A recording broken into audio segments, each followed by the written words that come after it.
Good afternoon. You're live, local on the Blaine Young Show. Who's calling? This is Gary Brooks. Gary, Mr. Nonpartisan Brooks. That's correct. Unaffiliated for sure. Friend of everyone, but party of no one. That's correct. What's going on? That party's growing day by day. Yeah, that's right. It is. It's probably the fastest growing party there is. Up to 25%. What's going on? What do we owe this pleasure? Well, you know, I gotta get something off my chest, and I'm glad Mr. Allen's there to be heard. Hello, Gary. How you doing? I'm doing fine, Patrick. How are you doing? Yeah, not so bad. Good. You know, I've got to understand, Mr. Allen. Can you tell me what a researcher, I guess you'd call it a political researcher, does for a living? I could tell you some of it. Some of it we keep to ourselves, but for the most part, what we do is we go out and find bits and pieces of information and then put it up on, say, a whiteboard as an example, and then see if there's any dots that connect. And you begin to develop strategies and analysis and observations from that. Okay, and that's for these. You do the research against your opponents or potential opponents of Democrats running for office. Actually, to be honest, Gary, I do research against all sides. An example would be in the 2012 Democratic primary here in Maryland. We did a due diligence process on the leading candidates at the time, which were specifically State Senate Majority Leader Rob Garagiola, and I sent a 10-page confidential report to the state party and also a courtesy copy to the senator, and recommended that he pull out of the race for the reasons that are cited in that report. Okay. Now, and obviously you and Blaine know what I'm getting ready to start talking about. I don't know if Blaine does, but he weighed in on it also. What are you talking about, Facebook? Yeah, the Facebook thing. Well, okay. Before you go anywhere, Gary, let me just proffer this to you, okay?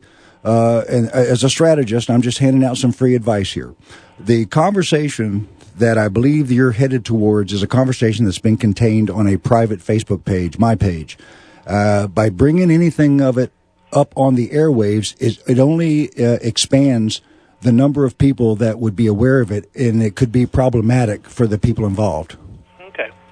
I understand that. So I'm essentially trying to protect some of the people who have been talked about on that Facebook conversation. Well, I understand. I mean, I'm not going to use specific names. I'm okay. A little bit smarter than that. Okay. I know I'm from South Carolina, the state that is not having the financial problems a lot of other states are having.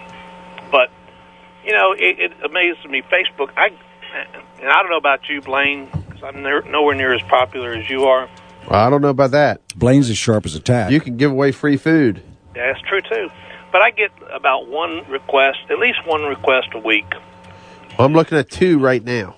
I just turned on mine. I get about 2 to 5 a day. Right. But then I probably get defriended once in a while. Yeah, that's true. The Rhodes Scholar defriended me. That was the first defriend. Well, it just amazes me because, you know, being in business, and I'm not the savviest in all this social media stuff. I usually just say, yeah. It don't bother me. I just, I say yes. Everybody's your friend. That's correct. And so there's no requirement to be your friend. That's correct.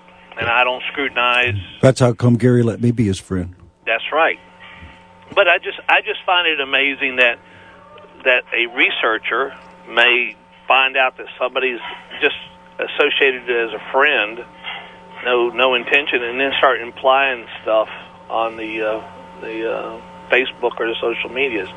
That's why I think I loathe these political parties and obviously the operatives that are involved in it, because trying to slander people before they even get started, if they're considering running for an office. Yeah, Gary, you and I agree. We're not going to mention any of the names, okay? Because I think it's just fair. Come on, let's mention names. No. I think it's fair that we try to protect those who need protecting.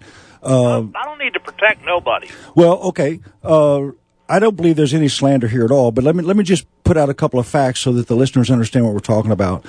There's a Facebook page out there, and the Facebook page is over a year old. It has two pictures on it. One of the pictures is of a young girl, looks like her early 20s, and she's leaned over far enough that you can see just about all of her breast except for her nipples.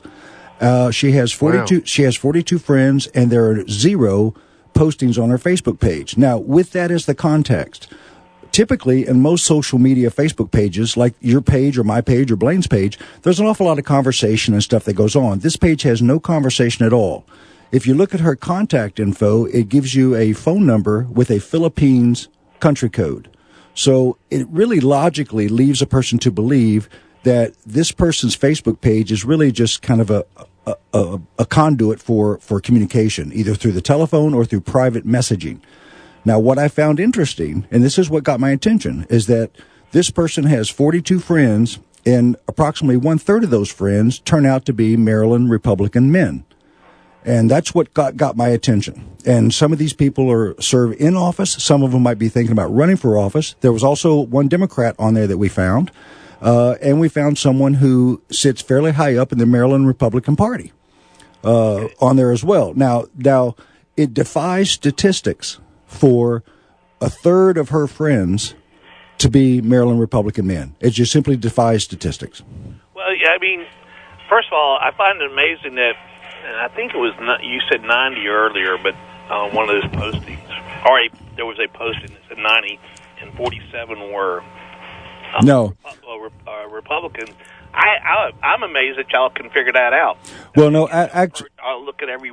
Yeah, actually, what I've said, Gary, is when we found the information and it came across our desk, the young lady, if it is actually a young lady, it could be somebody just doing a fishing expedition, and they're fronting it with this sort of, provocative picture. The young lady had 47 friends, and that's the group that contains the Maryland Republican men. And then she also has 90 followers, and those are people, I'm assuming, that like her, and they come from all over the world. Okay, but let me ask you a question. Sure. And I mean, obviously, we were having this conversation via the Facebook. All right, let's wrap it up in 2 minutes because it's 4:50 and I got to take a break. I wonder if somebody from the Democratic Party or any party could, just post, I want to be your friend, and most people just say yes. And then she only targeted Republican men, I guess, if that's what you say, versus, anybody else. Oh, now, that's what I was just saying. If this is a front page, if somebody's doing a trick page, then, yeah, you're on the right track with that. What I was trying to say in my comments in the thread were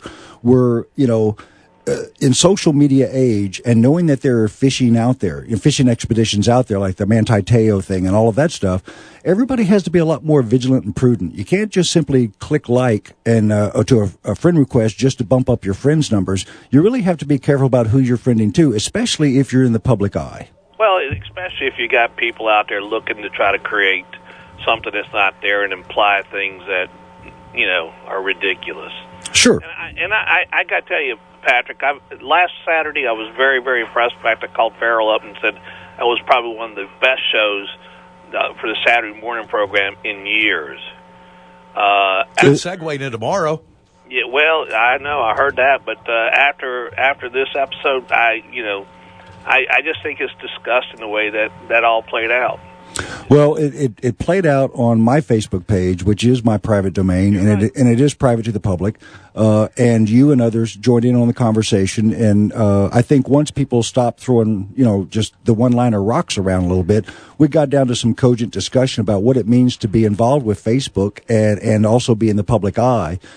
And what I really would have hoped to have seen is that somebody in that group of Republican men would have gotten together and contacted all the other Republican men and said, you know what, this just doesn't look good. I don't care who it is or what they're doing. It just doesn't look good. Let's unfriend this person. That's why I'm unaffiliated and, of all that garbage of these parties, because it's just dirty politics as usual. Yeah, I think one important takeaway from this, Gary, for you or any of the listeners who were also involved in this discussion is the most important thing is that it was private conversation on my page. It didn't go out in a press release to the newspapers. Oh, I know. There's big difference there. But that's what y'all like to imply, that you're going to do this or something like that. But all right. Look. So how about that meteor in Russia today? It is a private Facebook page. Yeah, they're It is. All right. Hey. Anita says any politician that puts anything on Facebook deserves what they get. They are a fool.